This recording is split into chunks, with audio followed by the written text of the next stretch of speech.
Thursday, 6 a.m. Out here in the garden on the third day, I think, of this Canada wildfire debacle we've been going through. Let's take a look at the sky. So it looks like we may be getting some clearing today. Yesterday, you couldn't see clouds at all. It was just a hazy film out of some kind of science fiction movie. But anyway, we're out here in the garden, and provided these vegetables haven't been completely irradiated or something from this smoke that's been going on for a couple of days, let's go over and take a look at the garlic. Come on, let's do it. Come on, let's do it. Okay, hardneck garlic. We already did an episode on this, I believe last season. Scapes, one of my favorite things this time of the year.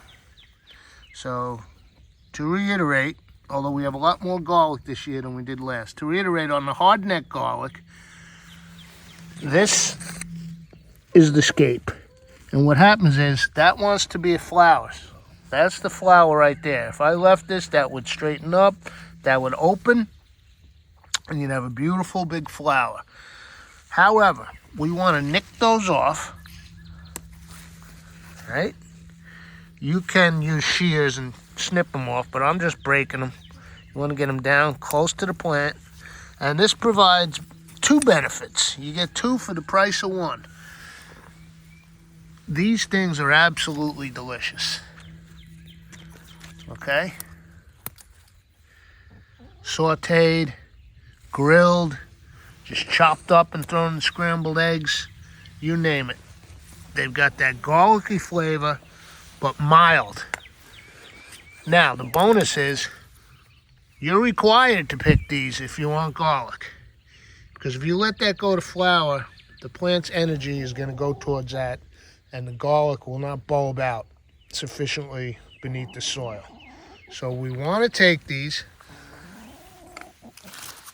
in order to let our garlic plants do what they want to do and get nice big heads of garlic later in the season. I'd say like next month. Now, I'm not going to get them all. You can see here some young ones. What happens is they start straight up like that, and then they'll begin to curl. So I'm only going to get the curliest ones right now, and then it's early a.m. when I get home tonight, we'll cook them up. So that's good for right now. Maybe I'll get one or two more, and we'll see you tonight and cook these beauties up. All right, gang, we're using a bunch of things you've seen before. This is a total improv. You know how much I love it. Here's those beautiful scapes I snapped off. I'm not going to use all of them. Shrimp. I know you're getting tired of me cooking these Gulf shrimp, but they're a staple around here. Probably my number one protein. And then I have my corn tostadas. We know I love those babies. And I made some sauce a while back, and I have some extra tomato paste, so I'm going to use it up. Of course, I opened the wrong end of the can, if there is a wrong end. And then I have some feta. There's an old Spanish dish that I love called garritas mi feta. It's shrimp with feta. This is not that dish, but it's combining some of the elements of it. Tomato, feta cheese, shrimp.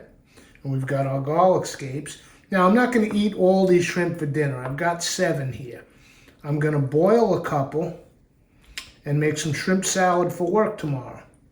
I've got 1, 2, 3, 4, 5, 6, 7. So I'll go, this is the biggest one. I'll go 3.5 each. That's a good amount of protein, I think. This will make a little sandwich on whole grain bread tomorrow with some lettuce, fresh picked lettuce. And I'll chop these tonight. And what I'm going to do is I'm going to rough chop them. And then the scapes don't need a whole heck of a lot of cooking time, nor do the shrimp, especially if they're cut down.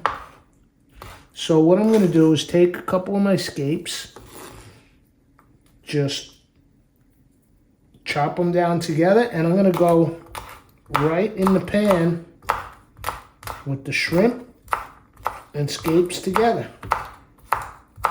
I'll do a couple more scapes. Meet me over at the frying pan. Come on, let's do it. Come on, let's do it. Okay, on the back burner I got a little cold water, and here's a nice little shrimp cooking tip.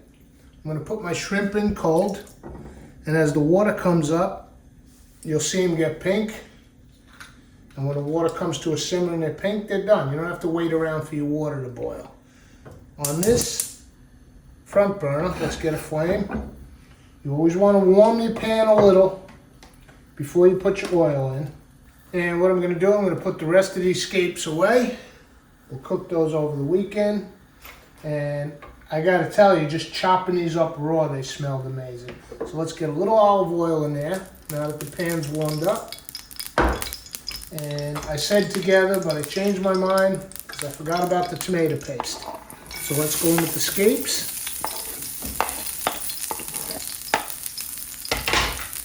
Give those a quick little saute.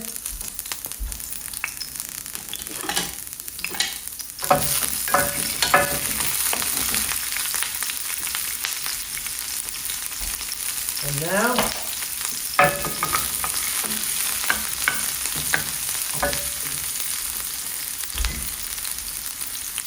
soften those up a bit, and I'm going to go in with just a touch of this vino rosso.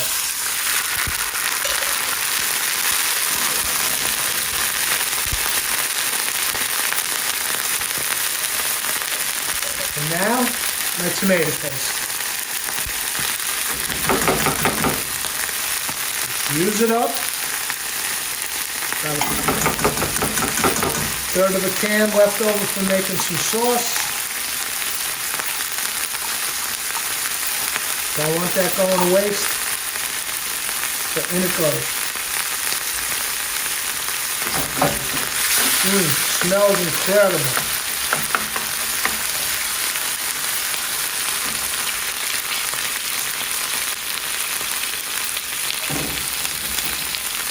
Shrimp's doing fine back there.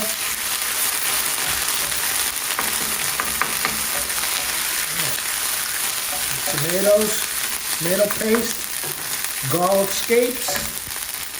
Let's give that a hit of salt. Maybe some crack.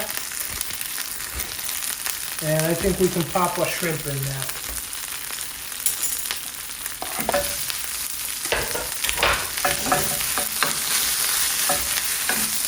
Those nice and coated. Cook them down. And I don't think it would hurt if we added a touch of the homemade Creole blend.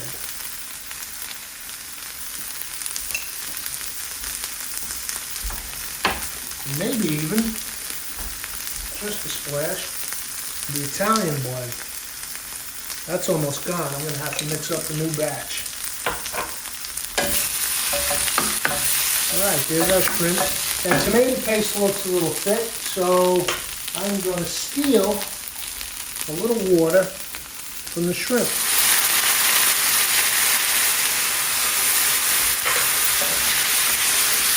There we go. Cook those shrimp down.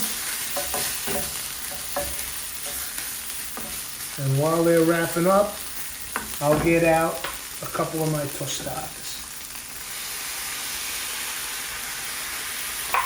See, the shrimp are almost done in the back. Water just came up to a simmer. I'm actually going to turn that off. Once the water comes up to a simmer and they're pink like that, you can turn the water off and just let them sit and bathe. And they'll be ready for a beautiful shrimp salad. Mayonnaise, maybe even some scapes. Raw scapes chopped fine in the shrimp salad. Now you're talking. Right, this looks pretty good. So let me get my tostadas out. And we'll use this raggedy old, well-seasoned toaster oven tray. That's probably from 3 toaster ovens ago. I go through these things. It's one of my favorite cooking implements. Good old little toaster oven. I do not own a microwave. Okay. Let's get our shrimp on here. Oh, excuse me while I step aside and preheat the toaster up. I've got that going on broil because this stuff is cooked. We're just going to add a little feta and broil it off. Let's see. There's 2. I'm keeping a few chunks of shrimp aside for a 3rd one because after I eat something like this, I always want one more. So let's spread our shrimp out. This one's looking a little weak. This one's looking a little strong. So let's nip. This could get one more small piece of shrimp. There we go. And now the feta.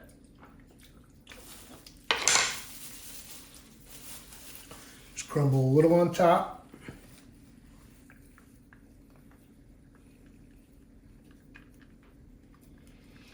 And let's go right under the broiler with this. My toaster oven is a disgrace. I'm actually probably replacing it within the next month. Yes, I clean them, but I also beat the hell out of them with cooking. So let me pop this in, grab a plate, and I'll see you for plating. Okay, let's check these babies out. A nice little char on the tostada. This feta, this is a cow milk feta. It's delicious, it's mild. It's not really a melting cheese, so you won't see it all gooey on there like if I use cheddar or something. But it's got a nice flavor. Of course, the old windowsill cilantro. Let's go with a little of that. Color plus flavor. Nice against that deep red of the tomato paste. All right, let me give one of these a go. They are hot, they just came out.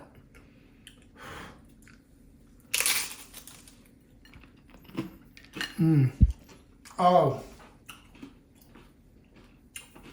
I didn't know I was doing this till like 15 minutes ago. All I knew was I was using escapes. Wasn't sure how. Oh, Gulf shrimp in the freezer.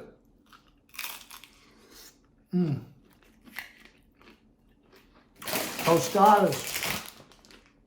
Staple. They live on top of the refrigerator. This is fantastic. And I have one more. Plus my shrimp salad for lunch tomorrow. We'll see you for the next episode. Come on, let's do it. I gotta tell you, I'm gonna put the rest of